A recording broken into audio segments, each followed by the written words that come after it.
আল্লাহুম্মা ইন্নী আসআলুকা ইলমান নাফিআ ওয়া রিজকান তাইয়্যিবা ওয়া আমালান মুতাকাব্বিলা। মানে আল্লাহ, আপনি আমাকে উপকারযোগ্য ইলম দান করুন, হালাল রিজিকের ব্যবস্থা করুন এবং কবুলযোগ্য আমল দান করুন। সকল বলুন আমিন।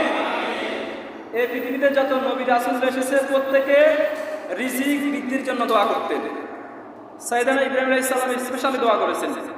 তিনি বলেছেন, রব্বি জাআল হাযা বালাদাও আমিনা ওয়ারযুক আহলাহু মিনাস সামারাত। আল্লাহ, মক্কার মরুভূমির প্রান্তে আপনি আমাদেরকে ফল দিয়ে, ফসলাদি দিয়ে আপনি বরকত করে দিন। সকলে বলুন আমিন। এই জন্য রিজিক বৃদ্ধির জন্য দোয়া করতে হবে। সম্মানিত প্রিয় ভাইরা, আমরা যারা রিজিক নিয়ে টেনশন করছি, এটা কিন্তু টেনশন করবে না কখনো। আপনি পরিশ্রম করুন, কষ্ট করুন, রেজাল্টের জন্য আল্লাহর কাছে তাওয়াক্কুল করুন।